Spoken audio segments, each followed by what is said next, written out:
घन प्रेमानंद स्वरूप नवनिभृत निकुंज महामहिम परम पावन श्री वृंदावन धाम।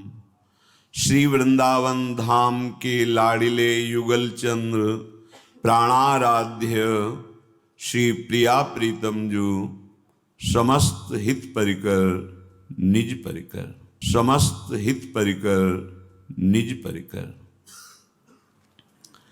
हमारी बुद्धि इस पूरे जीवन को चलाने वाली सारथी है। जब तक बुद्धि में भगवत प्रकाश नहीं होता तब तक ये जीवन रूपी रथ माया की ज्वाला की तरफ बढ़ता ही जाता है। जब बुद्धि में भगवत प्रकाश होता है, उसे विवेक कहते हैं, तब वो जो भगवान से विमुख हुआ था, अब उसके जीवन का रथ भगवान के सन्मुख और संसार से विमुख होने लगता है। वो महाभाग्यशाली है जिसको ऐसा सौभाग्य मिल गया कि अब विवेक काम कर रहा है। बुद्धि में विवेक, बिना विवेक के पशुवत स्वभाव, असुर स्वभाव, तामस स्वभाव, राजस स्वभाव, इन्हीं का प्रभाव रहता है। कोई बिरले सतोगुण में पहुंच पाते हैं, बहुत जो जिनका आहार विहार संयम व्यवहार उस सतोगुण में, और जो सतोगुण में पहुंचता है वही फिर त्रिगुणातीत की तरफ बढ़ सकता है। ये देह, ये इंद्रियां, ये मन केवल भगवत प्राप्ति के लिए मिले हैं।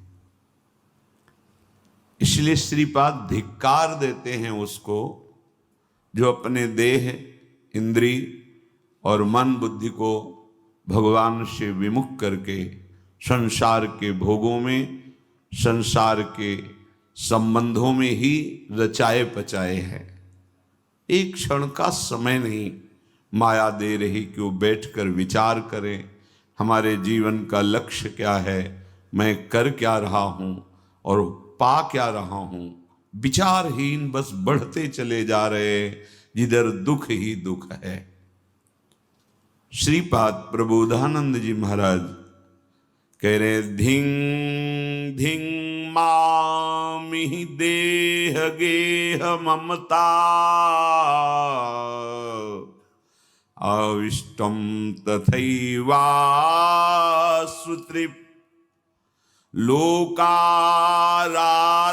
साधन प्रणयनम क्षुद्रस्तवोत्फुल्लितम हस्तो प्राप्यमिदं महारसफलम श्रीशादिभिर्दुर्लभम श्री वृंदावन नाम नित्य रुचिमन नादाय संस्वादय।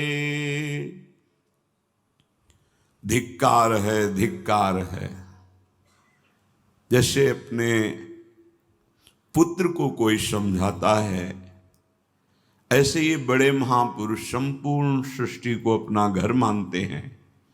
क्योंकि भगवत स्वरूप स्थिति है, तो जो जीव अपने स्वरूप को भूलकर प्रपंच में रत है, इनको लगता है महापुरुषों को कि ये समय अगर भगवत भजन में देते तो सब लोगों का उल्लंघन करके भगवान के नित्य धाम को प्राप्त हो जाते, ये दुख परंपरा ही मिट जाती।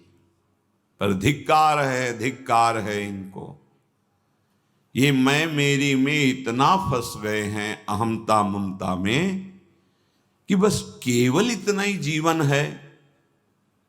खाओ पियो कमाओ, खाओ पियो भोगो, सो जागो, फिर खाओ पियो कमाओ, मर जाओ फिर जन्मो फिर भोगो, बस यही परंपरा। देखो इतनी मेहनत करके अर्थ कमाए, इतना कामनाएं करके देवताओं की पूजा करके मनोनुकूल भोग सामग्री और मनोनुकूल शरीरों को प्राप्त किया, लेकिन ये एक क्षण में सब तुम्हारे नहीं रहेंगे, छूट जाएंगे। कभी विचार किया कौन तुम्हारे साथ है? प्रीतम जानी ले हूं मन माही। महापुरुषों की एक परम प्रवीणता देखी गई कि वो दूसरों को नहीं समझाते, अपने को समझाते हैं। श्रीपाद यहाँ अपने मन को धिक्कारते हैं, वो तो उनका मन तो प्रिया प्रीतम में। यहाँ परम पूज्य महामहिम श्री सूरदास जी महाराज अपने ही मन को समझाते, ए मन, ए प्रीतम, जानी ले हूं, ये समझ लो तुम्हारा कोई नहीं है। बस यही समझ नहीं आती, कोई नहीं है। हरि गुरु के सिवा तुम्हारा कोई नहीं है। भगवान बड़ी कृपा करते हैं, जिसको ये समझ में आ जाती है या ऐसी परिस्थिति दे देते हैं कि पता चल जाए कोई नहीं है। अगर कोई तुम्हें प्यार करता दिखाई दे रहा है, अपने सुख को सब जग बांध्यो, को काहू को नहीं, प्रीतम जानी ले हूं मन माही। ऐ प्यारे, ये तू अंदर से समझ ले कि तेरा कोई नहीं है। जितने प्यार करने वाले हैं वो आपसे अपने सुख का प्यार, आपके सुख के लिए नहीं है, अपने सुख के लिए। इसी अपनेपन को देह में हम माने हुए हैं, तो अर्थात देह सुख के लिए, अर्थात भोग सुख के लिए नाना प्रकार के पदार्थों का भोक्ता बन बैठा। अब उन भोगों को कैसे प्राप्त करे? तो वस्तुओं में, व्यक्तियों में जाल फैलाता चला जा रहा है। हम तुमसे प्यार करते हैं, हम तुम्हारे बिना जी नहीं सकते। इसी बंधन में बंध गया। कह रहे जान लो, अपने सुख को सब जग बांध्यो, को काहो को नहीं, कोई किसी का नहीं। भगवान परिस्थिति पैदा करते हैं अपने जनों के सामने और विवेक देते हैं, तब वो देखता है कोई मेरा नहीं। तब जो बचा खुचा अन्य आश्रय वृत्तियों में होता है, प्रगट में नहीं लिए पर वृत्तियों में गुप्त रूप से होता है, वो भी नष्ट हो जाता है। सर्वतो भावेन जो समर्पण होता है वो भगवान की कृपा से प्राप्त हुई प्रतिकूलता से होता है, पक्का। जिसकी शरणागति की पूर्णता हुई है वो भगवान की कृपा से प्राप्त हुई प्रतिकूलता से हुई है। अनुकूलता में जीव कृपा मनाता है, पर राग पूर्वक अनुकूलता का भोक्ता बन बैठता है और वो कृपा का परिचय जान ही नहीं पाता है। सुख में आई सबे मिली बैठत, रहत चहूं दिसी घेरे, विपत्ति परी तब सब संग छाड़े, को न आवत नेरे, को न आवत नेरे। जिनको हम कहते हैं मेरे मेरे, वो को ना आवत नेरे। विचार करो, कोई संबंध किसी से हम जो माने हुए हैं उसके उस भाव में ठेस पहुंचा दो। अब जिस स्वार्थ में वो तुम्हें प्यार कर रहा है, फिर उसका असली रूप देखो।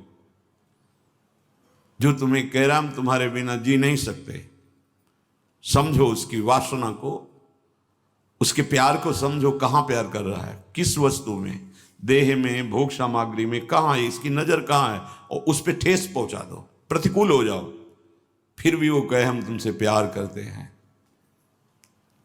तब माना जाएगा। हर प्रतिकूल परिस्थिति, ऐसे भक्त होते हैं सृष्टि में दूसरा कोई नहीं। सर्व सामर्थ्यशाली भगवान के दासों का यह स्वभाव होता है कि वो एकमात्र भगवत भाव से सबको प्यार करते हैं। वो तुम्हारे व्यवहार से तुम्हें प्यार नहीं करते, वो अपनी तरफ से तुम्हें प्यार करते हैं। वो आपके सुख के लिए तुम्हें प्यार करते हैं। सुख देवे को चावचित, जगत सुख लेवे को चावचित, सबसो होत सकाम। जहां भगत सुख देवे को चावचित, सबसो हित निष्काम, बिल्कुल उल्टा है। यहां चमड़े पे गोद लेना प्यार थोड़ी होता है।